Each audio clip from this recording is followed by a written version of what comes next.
Her new husband tried to claim her late husband's assets, and that's when everything fell apart. Stick with me while I share my story, and if it touches you, don't forget to support our channel by hitting that subscribe button, dropping a like, and sharing it with the people you care about. My name is Claire Henderson. 2 years ago, I lost my husband, Ethan, in a sudden accident. He was my world, my safe place, and losing him felt like my entire life had shattered. The house felt empty, the rooms echoed with silence, and even the smallest things reminded me of him. I didn't think I could ever smile again. But life had other plans, and slowly, I started trying to move forward. A year after Ethan passed, I met Logan Parker. At first, he seemed like a kind, caring man who understood my grief. He listened when I talked about Ethan, and he never tried to rush me into anything. I thought maybe, just maybe, I could allow myself to trust again. Logan was charming, funny, and attentive. He made me feel safe in a world that had been anything but. After a few months of dating, Logan proposed. I wasn't looking for love, not really, but something in him gave me comfort. I said yes, hoping he could help me heal, and for a while, things seemed fine. But soon, I started noticing little things that didn't sit right. It began with small comments about Ethan's estate. Logan would casually say, "You should let me help with those accounts, or maybe some of that money could be used for our future together." At first, I ignored it, thinking it was harmless. But then, I noticed him asking questions about Ethan's assets in ways that felt too curious, too personal. I inherited everything Ethan had worked for. He had built a successful business and saved enough to ensure I would be secure for life. It was never about money for me, I never wanted it, but Logan's sudden interest in it made me uneasy. I couldn't ignore the feeling growing inside me that something wasn't right. One evening, I found him going through some papers on my desk when he thought I wasn't looking.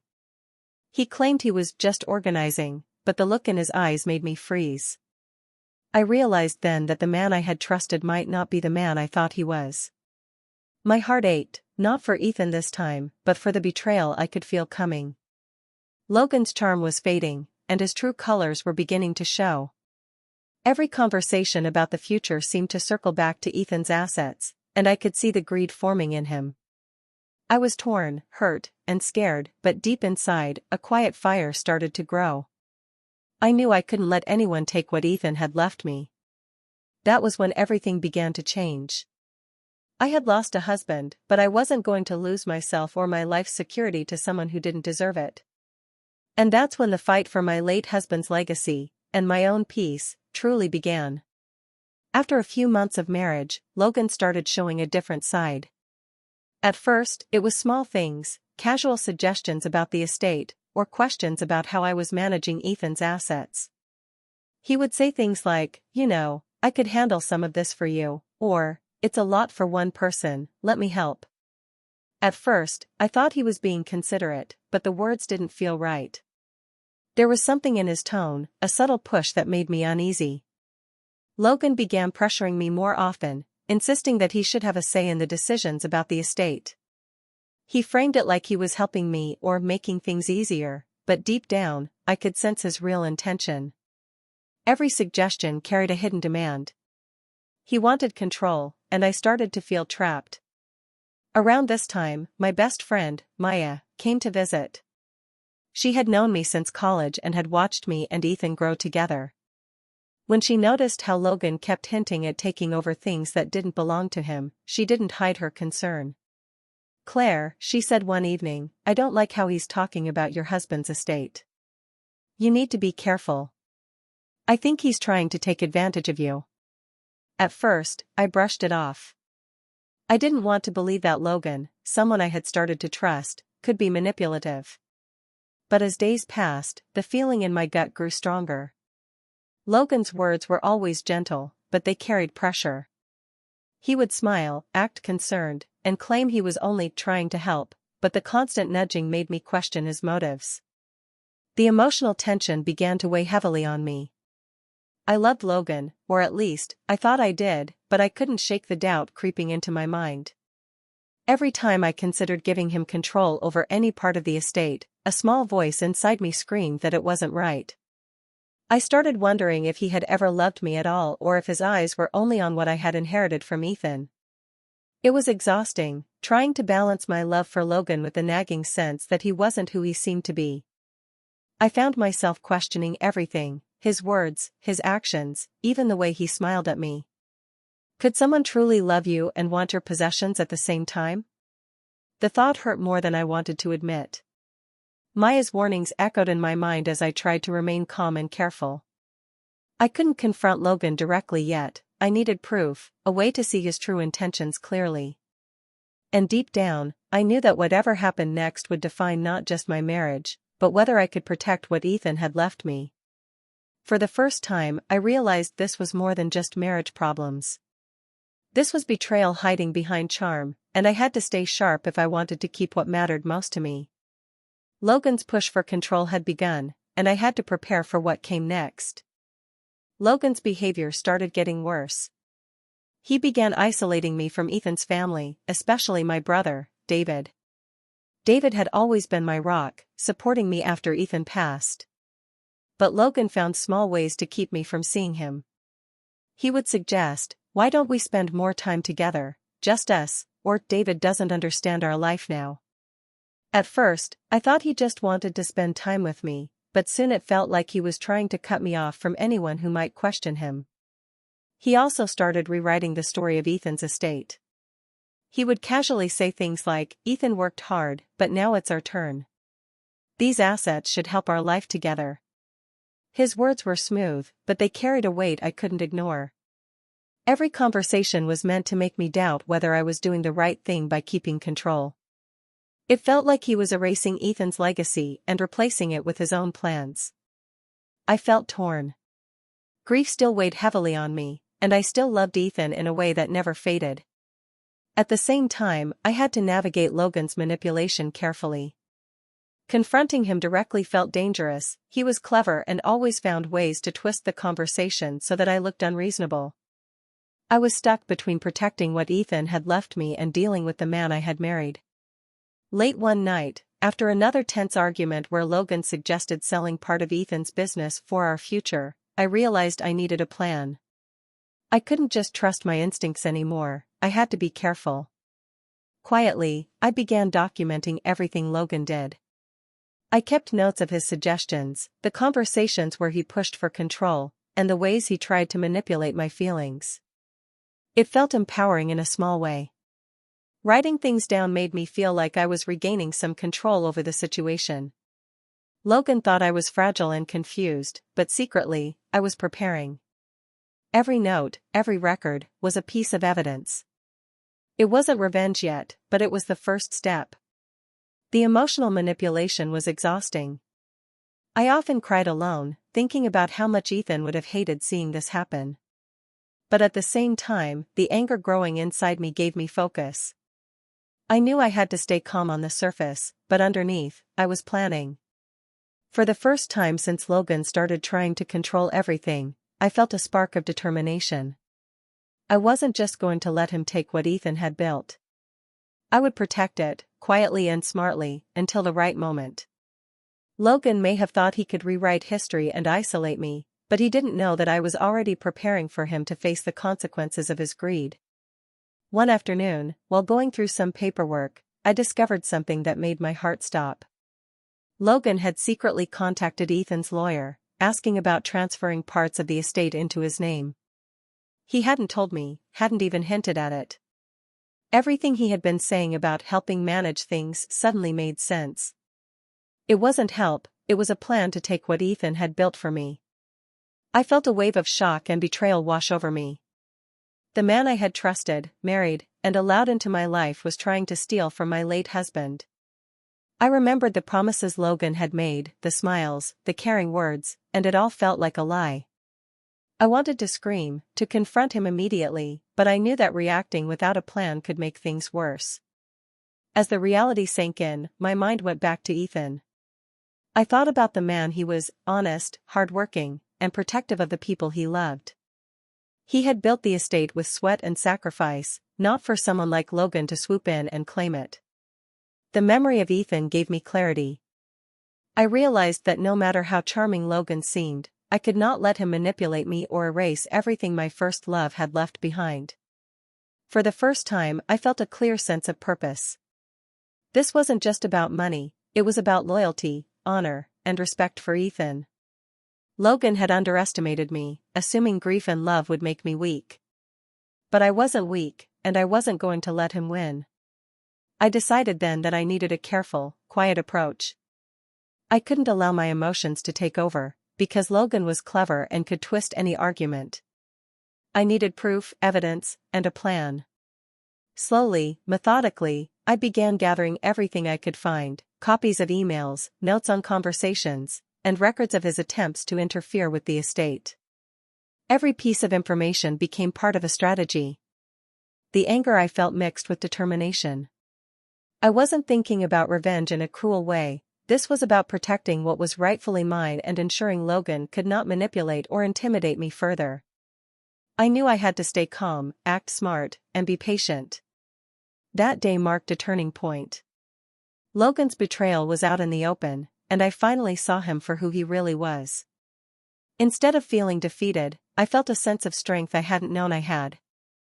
I vowed silently that I would not let him take Ethan's legacy or break my spirit. From that moment on, everything changed. I wasn't just a victim of his manipulation, I was preparing to reclaim control, to defend what mattered, and to make sure that Logan would face the consequences of his greed. The quiet fire inside me had grown into determination, and I was ready to act smartly, carefully, and without hesitation when the right moment came. I knew I couldn't face Logan alone, so I decided to get professional advice. Quietly, I contacted a lawyer who specialized in estates and inheritance. I didn't tell Logan or anyone else, he would have used it against me if he knew. Sitting in the lawyer's office, I asked all the questions I had been too afraid to ask before: what rights I had, what Logan could and couldn't do, and how I could protect Ethan's legacy. The answers gave me a sense of relief and a plan. I realized I had more control than I thought, and Logan's threats were only as powerful as I allowed them to be. Back at home, I started taking small, careful steps to secure the assets. I changed some passwords, organized important documents in a secure place, and made copies of key papers. I did all this quietly, making it look like routine paperwork. Logan noticed me becoming more cautious, but he didn't know why. Every time he asked a question, I smiled and reassured him without giving anything away. As I became more deliberate and cautious, Logan's patience started to wear thin. He would sigh loudly when I refused to discuss certain things, or he would make comments like, "Why are you making this so complicated?" His arrogance was showing. He assumed I was naive and would comply with whatever he wanted. He didn't realize that I was not just resisting, I was planning. The tension in the house grew. Logan became more controlling and pushy, but his frustration revealed how much he underestimated me. Every time he made a move, I stayed calm and collected, refusing to give him any ammunition. I was learning to read his behavior, anticipate his next steps, and stay one step ahead. In the evenings, I would review the documents I had gathered, organize my notes, and think through possible scenarios. Each time I reviewed the evidence, I felt more confident. I knew exactly what Logan wanted and how he was trying to manipulate the situation. But instead of reacting with anger, I was preparing for the right moment to protect what was mine. A quiet sense of revenge began to grow inside me. Not a reckless or public revenge, but a smart, controlled plan. I wasn't looking to humiliate Logan, I wanted to stop him from taking what didn't belong to him and make sure he couldn't try again. The more I acted strategically, the more frustrated he became, and the more I realized that patience and careful planning were my strongest weapons. By staying calm, gathering evidence, and quietly protecting the estate, I felt the first real sense of power since Logan's betrayal was revealed. I wasn't just defending myself anymore, I was preparing to reclaim control, and I knew that soon, everything would turn in my favor. Logan's arrogance was his weakness, and I was ready to use it against him without him ever realizing it. One afternoon, I noticed something that made my stomach drop. Logan had taken a big step, he was trying to transfer a large part of Ethan's estate into his own name.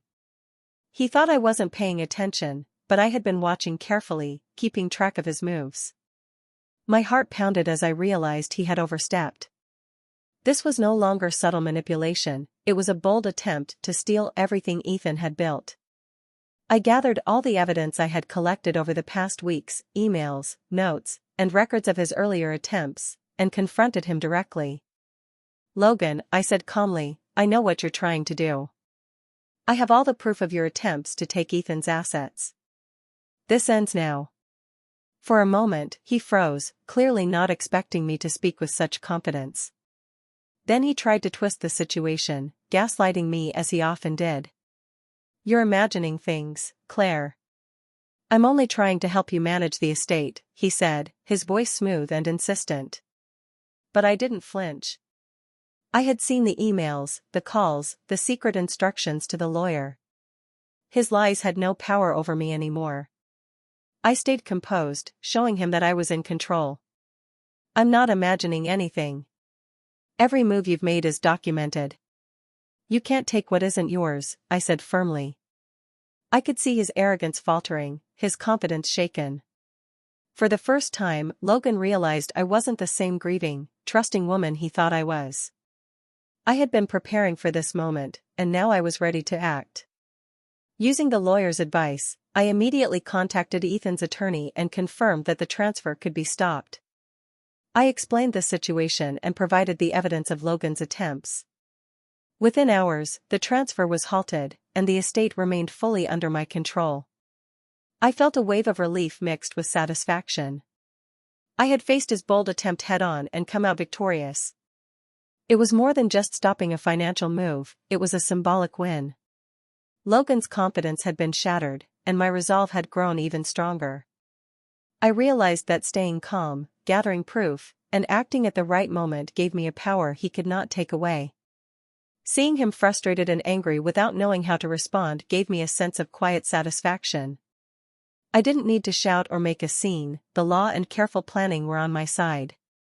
This was my first major victory, and it proved that Logan's manipulations could be stopped. From that day on, I felt a renewed sense of control. I knew I could protect Ethan's legacy, defend myself, and face Logan with confidence. His overreach had backfired, and it marked the turning point where I realized that patience, strategy, and composure were stronger than his greed and deception. I wasn't just defending the estate anymore, I was showing Logan that he could not manipulate or intimidate me ever again. After halting Logan's attempt to take Ethan's assets, I knew I couldn't keep the situation private forever. I needed support, and the people who had truly loved Ethan had to know what was happening. Carefully, I decided to inform his family. I contacted his parents and my brother David, explaining everything Logan had tried to do, from manipulating the estate to isolating me and trying to take control. At first, they were shocked and couldn't believe someone could betray someone they cared about so completely. But as I shared the evidence, the emails, notes, and records of Logan's actions, they began to understand the full picture. Instead of feeling sorry for me, they rallied behind me. Ethan's family offered their support, their guidance, and their trust in my decisions. I felt a wave of relief knowing I was no longer facing this alone. Logan, sensing that his control was slipping, became defensive. He tried to explain himself, twisting his words and denying everything. "You're overreacting," he said, "I was only trying to help." But the truth was clear, and his lies began to unravel in front of everyone. The arrogance that had carried him so far started to crumble as people questioned him and noticed the inconsistencies in his story. With this growing support, I carefully extended the circle of exposure. I told a few close friends who could be trusted and shared what had been happening. I also involved the lawyer, making sure that legal authorities were aware of his attempts to manipulate the estate. Every careful step I took made it harder for Logan to cover up his betrayal. He was no longer the one in control, the power had shifted, quietly and decisively, to me. Seeing his frustration grow was almost satisfying. He had always assumed I would stay passive, that I would accept his manipulations silently.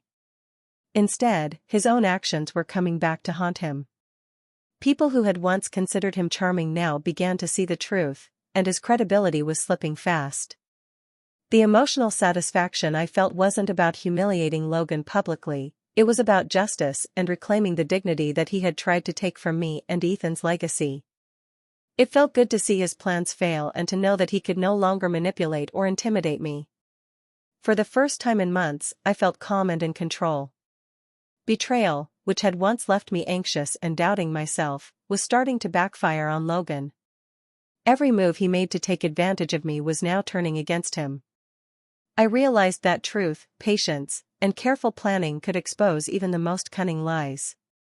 And in that moment, I felt a deep sense of empowerment, knowing that I had turned a painful betrayal into a moment of strength and clarity. Logan's confidence, which had once seemed unshakable, began to crumble. After I involved Ethan's lawyer and shared all the evidence of his manipulations, the lawyer made it clear that no part of the estate could be transferred to Logan. Everything remained rightfully mine. He had tried to bend the rules, but the law and the evidence were firmly on my side. For the first time, Logan realized that his plan had completely failed. As his attempts fell apart, his arrogance turned into visible frustration. He had assumed that charm and persistence could get him what he wanted, but now the people around him, my friends, Ethan's family, and even a few mutual acquaintances, started seeing his true nature. His greed and dishonesty alienated him from anyone who might have supported him. No one trusted him anymore, and his influence, which he had thought was strong, vanished quickly. I watched Logan become desperate. He tried to argue, to negotiate, and to convince others that he had good intentions, but no one believed him. His smooth words, once so effective at controlling situations, had no effect now. He was powerless, and I realized that all the fear and anxiety he had caused me no longer mattered. I was free from his control, and he had no way to threaten what I had worked so hard to protect. There was a strange sense of satisfaction in seeing him like this, not out of cruelty, but because I had been right. I had trusted my instincts, stayed patient, and acted with caution. Logan's downfall was a direct result of his own greed and the choices he had made. He had underestimated me at every turn, thinking I would be easy to manipulate, and that mistake had cost him everything. For me, the emotional payoff was enormous. I felt a strength I hadn't known I had. Standing up for myself, protecting Ethan's legacy, and watching Logan lose his power gave me confidence and peace. I realized that my courage and careful planning had turned a terrifying situation into a victory. The house, once tense and filled with unease because of Logan, now felt lighter. I could breathe again without worrying about someone trying to take what didn't belong to them.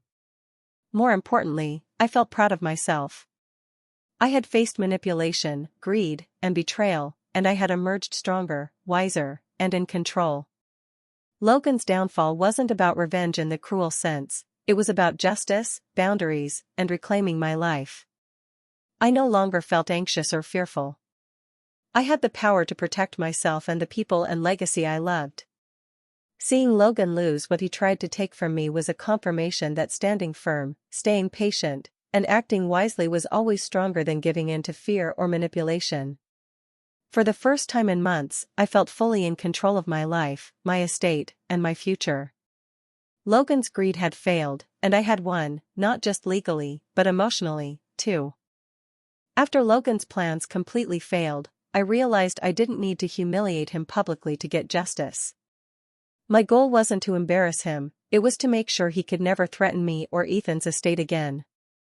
I took careful steps to secure all documents, accounts, and legal protections, making sure everything was out of his reach. Every move was quiet, deliberate, and smart. I wanted to protect myself without creating unnecessary drama. With that burden lifted, I began to rebuild my life. I focused on things I had neglected during my marriage and after Ethan's passing. I redecorated the house, returned to my hobbies, and reconnected with friends and family who had always been there for me. Every small step helped me regain confidence and a sense of peace I hadn't felt in years. I realized that Logan's attempts to manipulate and control me had only made me stronger and more aware of my own worth. Ethan's memory became my guide through this process. I thought about his values, his love, and the life we had built together. Instead of causing sadness, remembering him gave me strength. It reminded me why I had fought so hard to protect his legacy and why I deserved a life free from fear and manipulation. His memory became a source of emotional closure, helping me move forward without guilt or regret. Logan's defeat had already taken care of itself quietly, and I made sure it stayed that way. I didn't need revenge in the cruel sense, he was powerless now, and that knowledge was enough. I could live my life without worrying about him interfering again. Watching him struggle to regain control, knowing he never could, gave me a quiet satisfaction that felt far more rewarding than any public confrontation could. I felt empowered, calm, and confident.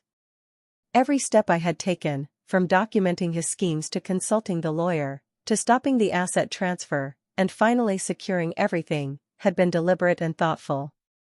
Logan's arrogance had been his downfall, and my patience and intelligence had ensured that he could never harm me or Ethan's legacy again. The sense of peace I felt wasn't just about money or property, it was about reclaiming my life. I could enjoy my home, my friends, and my freedom without fear. I could honor Ethan's memory through the life I was building, strong and independent. In the end, my quiet revenge had been the most satisfying. I had protected what mattered, stood up for myself, and reclaimed control without losing my dignity or letting anger define me. Logan's defeat was complete, and I was free. I had turned betrayal into strength, manipulation into clarity, and loss into empowerment. My life, finally, felt like it was truly my own. Looking back, I realized how much betrayal had shaped me. Losing Ethan was devastating, and Logan's actions threatened to take even more from me. But through it all, I learned an important truth about love, trust, and self-worth. Betrayal hurts, but it also shows you who you really are and how strong you can be when tested. I thought about Logan and his greed. At first, I had been angry and hurt, and I imagined the satisfaction of exposing him publicly. But over time, I understood that real strength isn't about humiliating someone else. True power comes from protecting your dignity, making smart choices, and refusing to let others control your life. I had done exactly that. I had defended Ethan's legacy, protected myself, and stayed true to my values. I also reflected on love. Losing Ethan taught me that love can be precious and fleeting, but it also teaches resilience. Logan had tried to take advantage of my vulnerability, but I didn't let fear or grief rule me. I loved Ethan, and honoring his memory meant protecting what he had built and living a life that reflected the values he had taught me. My life today feels different, but in a good way. I thrive independently, making decisions for myself without fear or doubt. I've regained confidence and peace. Friends and family have become closer, and I have learned to trust my instincts fully. Logan's deceit is behind me, a closed chapter in a story that no longer controls my emotions or choices. The most important lesson I carry is about resilience. Betrayal can hurt deeply, but it doesn't have to destroy you. By staying calm, thinking strategically, and acting with integrity, you can turn even the worst situations into opportunities to grow and protect yourself. I didn't need revenge to feel strong. My careful, quiet actions were enough to stop Logan and reclaim my life. Ethan's legacy continues to guide me. I honor him in everything I do, from the way I manage the estate to how I live each day with purpose and clarity. His memory is not a source of sorrow anymore but a reminder of what's worth fighting for. Looking back at everything, I feel proud of how I handled it. Logan's attempts to control and manipulate me ultimately failed because I stayed true to myself and refused to be intimidated. Betrayal can be painful, but when you respond with intelligence, patience, and dignity, you come out stronger on the other side. In the end, life taught me that resilience is smarter than anger, patience is stronger than fear, and protecting your worth is the ultimate victory. Logan's lies and greed could never define me, and neither could betrayal. I learned that real power lies in standing tall, defending what's yours, and moving forward with hope. In life, clever and quiet strength always wins, and I am living proof of that truth.